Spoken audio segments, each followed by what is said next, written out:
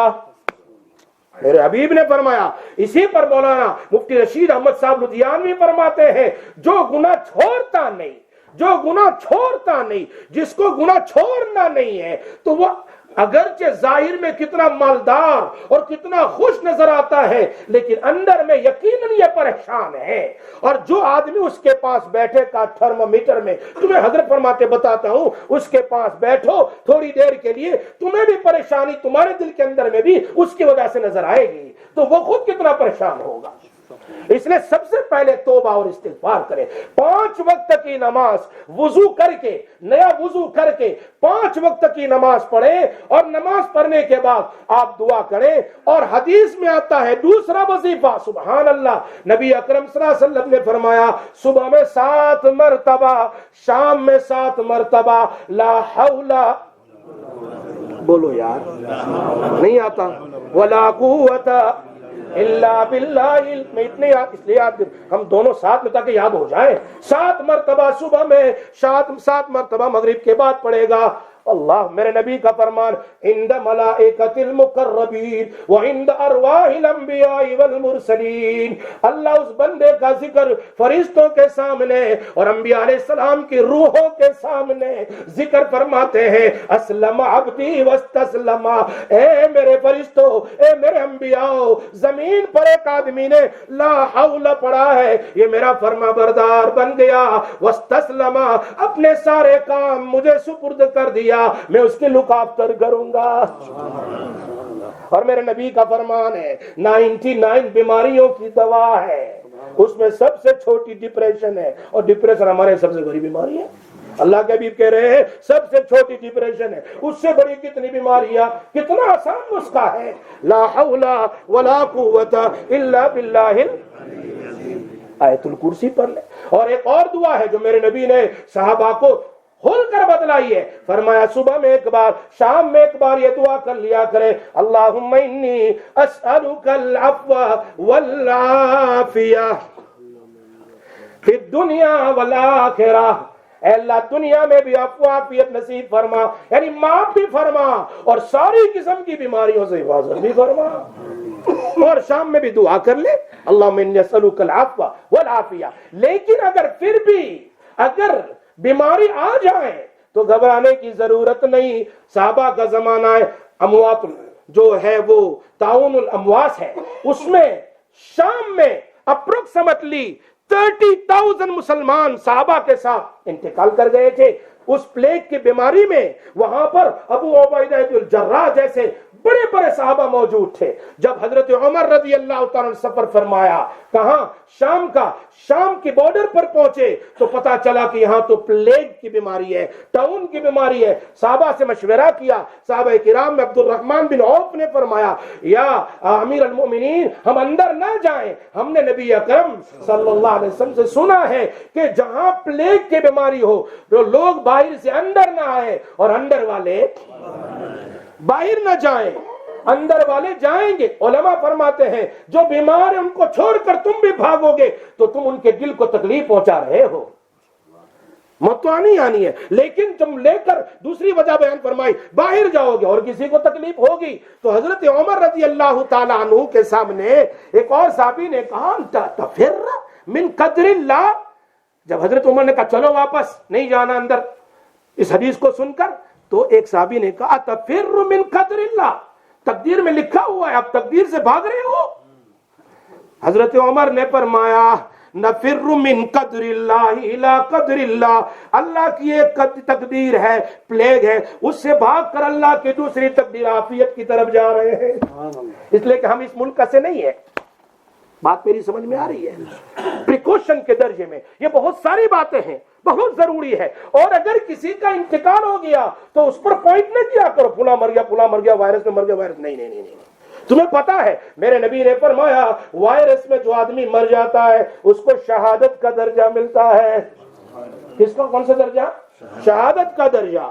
واللہ کہہ رہا ہوں شہادت کا درجہ. فرمایا قیامت کے دن جب اس کو شہادت کا درجہ دیا جائے گا تو بہت سارے وہ لوگ بھی ہوں گے جن کی موت ہوئی کڈنی فیل ہونے کی وجہ سے, ہارٹ اٹیک کی وجہ سے, اور کوئی, تو وہ کہیں گے, یہ روایت کے الفاظ سنا رہا, وہ کہیں گے یا اللہ تم نے ان کو صحابہ جیسا شہادت کا درجہ دیا, یہ بھی تو بیماری میں مرے, ہم بھی تو بیماری میں مرے ہیں, ہمیں بھی تو وہ درجہ, ان کو ہماری طرح درجہ دے دو. اللہ فرشتوں سے کہیں گے جاؤ جا کر دیکھو. جب دیکھا جائے گا تو ان کی بیماری ان کی بیماری میں فرق. فرمائیے تو بیماری میں, طاعون کی بیماری میں, وائرس کی, جس قسم کا بھی وائرس جو پھیلتا رہتا ہے دنیا میں, اس میں مرے ہیں. فرمایا ان کو صحابہ جو وونڈڈ ہوئے ہیں, جن کا خون گرا ہے, ان کی طرح صحابہ کے سر ان کو جمع کر کے جنت میں پہنچا دو. اسی لیے قیامت کے دن یاد رکھو, میں حدیث سنا رہا ہوں, آخری حدیث سنا کے ختم کرتا ہوں, ورنہ بات تو بہت ساری ہے, لیکن یہ کام کی باتیں میں بتا رہا ہوں. لوگ گھبرائے ہیں, نماز نہیں پڑھتے, توبہ نہیں کرتے, استغفار, بس جب دیکھے تو بی بی سی یا نیوز پر اتنے مر گئے, اتنے مر گئے, اتنے مر گئے. اتنے مر تو گئے, تم نے کیا کیا؟ کیا تم نہیں مرنے والے؟ You not gonna die. You not gonna go to Allah Ta'ala. Not today, tomorrow, after 10 years. اب جانا تو ہے ہی نا, لیکن تم نے کتنا پریپریشن کیا ہے. How much you prepare to greet Allah. حدیث میں ہے جو اللہ سے ملنے کی تمنا کرے گا اللہ اسے ملنے کی تمنا کرے گے.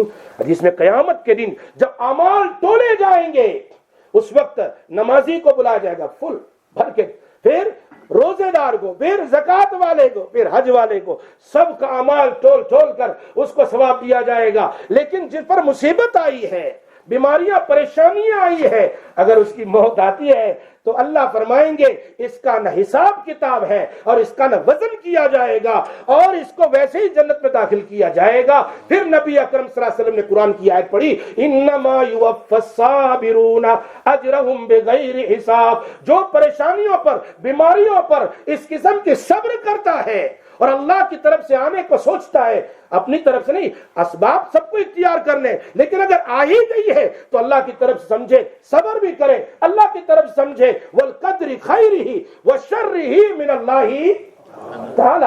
ہر خیر ہر شر کس کی طرف سے ہے؟ اللہ کی طرف سے ہے. اگر آ ہی گئی اور اس نے صبر کیا ہے تو فرمایا اس صبر کرنے والے کو بے حساب اجر دیا جائے گا. لوگ کہیں گے اللہ ان کو اتنا بڑا درجہ دیا, کاش کے ہمارے بدن کینچی سے دنیا میں کاٹ دیے جاتے اور آج ہمیں بھی ایسا درجہ مل جاتا. خیر پریکوشن کے درجے میں ہمیں یہ احتیاط کرنا ہے, وضو کرنا ہے, فلاں اور فلاں اور فلاں, بہت ساری چیز. اور اللہ کے نبی نے بہت ساری سنت بتائی ہے, چھینکے تو کس طرح کرنا ہے, کوف کرے تو کیسے کرنا ہے, کس طرح منہ پھرانا ہے وغیرہ, بہت سارے طریقے بتلائے ہیں. یہاں تک کہ پیشاب بیٹھنے کا طریقہ بتلایا ہے, ہر چیز شریعت نے بتائی ہے. تو میں نے بگن کیا اپنا بیان اتباع سنت رسول, ہر چیز اس میں موجود ہے. اگر اس کی طرف زندگی گزارو گے, اگر بیماری نہ آئے اور آ گئی تو پھر اللہ پر چھوڑے. اللہ تبارک و تعالیٰ اس کا دنیا میں جینا, اور پھر اس کے بعد موت بھی بہت قیمتی ہوگی شہادت کی. اور اگر کوئی آدمی لا الہ الا انت سبحانک انی کنت من الظالمین بیماری میں 40 بار پڑھ لے, اگر اس کے بعد ٹھیک ہو گیا تو سارے گناہ زندگی کے معاف ہیں, اور اگر مر گیا تو شہادت کا درجہ ہے. اللہ پاک ہم سب کو عمل کی توفیق عطا فرمائے. وآخر دعوانا ان الحمدللہ رب العالمین.